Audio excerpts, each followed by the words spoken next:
You cool. Oh, I didn't know. Yeah, awesome. How am I supposed to know? Neither, I thought you watched TV. Neither player's seasons ended on a high note. Jackson got destroyed by the Chargers in the playoffs, while Rodgers posted the worst QBR of his career. And the Packers didn't even make the playoffs. It was such a rough season for Stephen A. last year. Stephen A., I'll start with you. Who's the more intriguing story this season, Lamar Jackson or Aaron Rodgers? Well, for me, it's easily Lamar Jackson. The reason why is because I'm not wondering about anything involving Aaron Rodgers. I'm accustomed to seeing greatness. I expect nothing short of greatness from him, and I doubt that I'll be wrong about that. Last year was an off year for him. He had 25 touchdowns and just 2 interceptions, completing nearly 63% of his passes. I mean, stop the presses. What a god-awful performance by Aaron Rodgers, please. He'll be just fine. The intrigue comes from Lamar Jackson.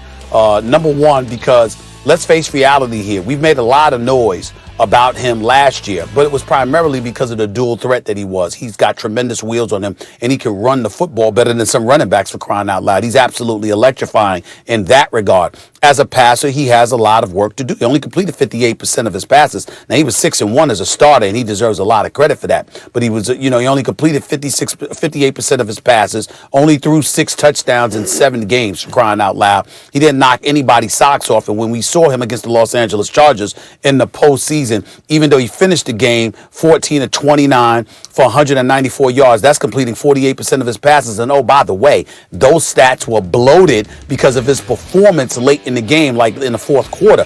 The first 3 quarters of that playoff game was one of the most horrific performances we had ever seen from a quarterback in the history of watching the National Football League. It was god-awful. So we have to remember all of that as well. So he's got a lot to prove. And I think that when you look at what's going on in the AFC North with Cleveland, with Pittsburgh without AB and Le'Veon Bell, and with people having their expectations or lacking expectations about them, with a new coach in Cincinnati with Zach Taylor, you still got your regular team intact, for crying out loud. A.J. Green, hopefully he'll get back sooner than later from his health issue. Andy Dalton has some things to prove as well. So there's a level of urgency within the AFC North. And that's not to say it doesn't exist in the NFC North with Green Bay, but I just look at Lamar Jackson and what he brings to the table, the fact that you've moved on from Joe Flacco. This is the route that you've gone, and the need for him to prove that he can actually be a thrower of the football on the NFL level. I think those are the things that allow you to focus on him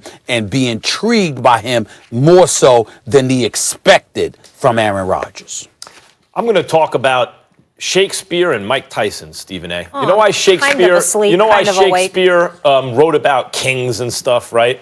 Because the human drama is elevated when people feel it's more important, and this is happening in big, important historical moments. And that's Aaron Rodgers. Whatever happens with Aaron Rodgers is more intriguing than Lamar Jackson, because it's like Shakespeare writing about kings or Julius Caesar or something. Aaron Rodgers is the best I've ever seen do it, and you agree with that. Is he Shakespeare or he's the king? Or he's the king. Okay, just well, can I ask you a question? A quick question, Lamar Max. Jackson, go ahead. Is there anybody more intriguing than Shakespeare that you could come up with? Well, how about Mike Tyson? Okay, let's do that. Okay. That works better This is part for me. 2. This is part 2. So if the drama is always elevated when you're talking about the important guys, and Aaron Rodgers is more important than Lamar Jackson, because it's highly unlikely that Lamar Jackson will ever achieve on the level that Aaron Rodgers has achieved. Mike Tyson. You remember the Franz Botha fight? Stephen A., I know you're a big boxing fan. He knocked Franz Botha out in 5 rounds with one right hand. But he'd lost a couple rounds early on. And I remember thinking at the time, whoa, something just changed in the boxing universe. For the first time ever, Mike's going to be the underdog if he fights Lennox Lewis. He'd have never been the underdog. But after that Botha fight, everyone just, it's another Tyson knockout. They ran the highlights. But people who were paying attention was like, yo, how'd he get outboxed for 3 rounds? 3-4 rounds by Franz Botha. The world has just changed. Our perception has changed so subtly that people won't even really be aware of it. But damn, Mike could be the underdog against someone? That's what just happened to Aaron Rodgers.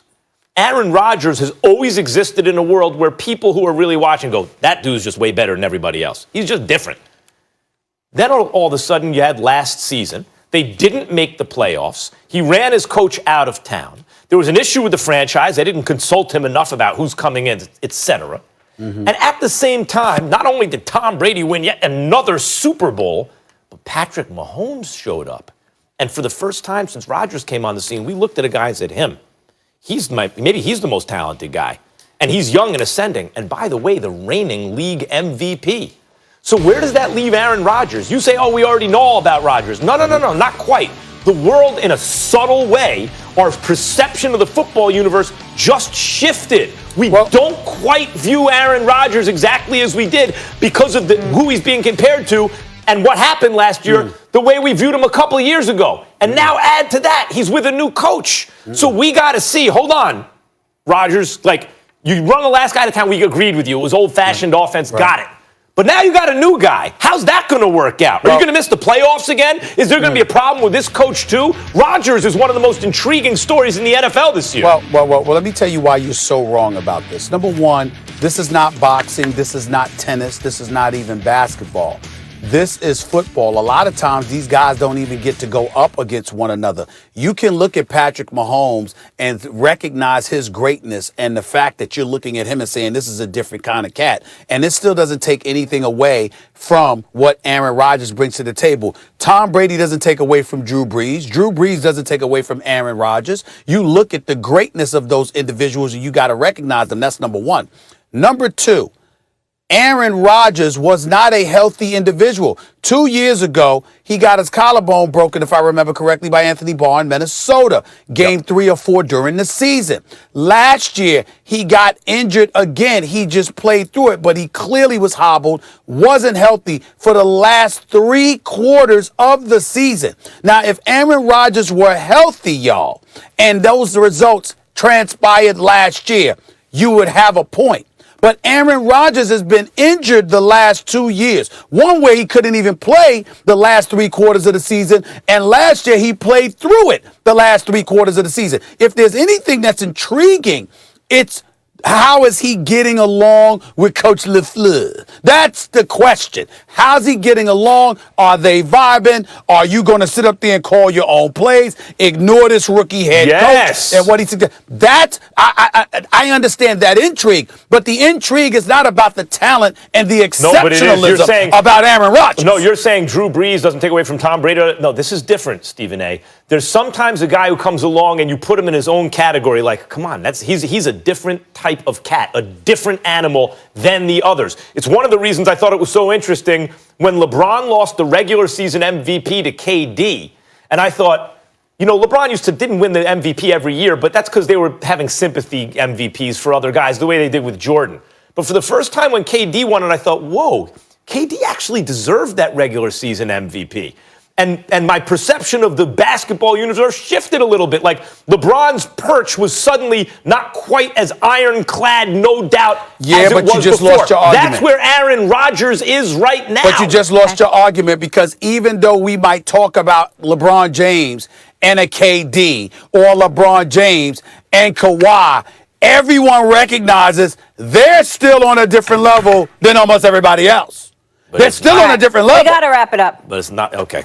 Yeah, we got to leave it there. But I do want to see Lamar Jackson. We know his impact on the ground game is undeniable, but that game against the Chargers, Stephen A. alluded to earlier, left a bad taste in everyone's mouth. Can he actually throw? Can he actually be a franchise quarterback? That'll be interesting to see. All right, guys, Colin Kaepernick's former teammates rip Jay-Z over his partnership with the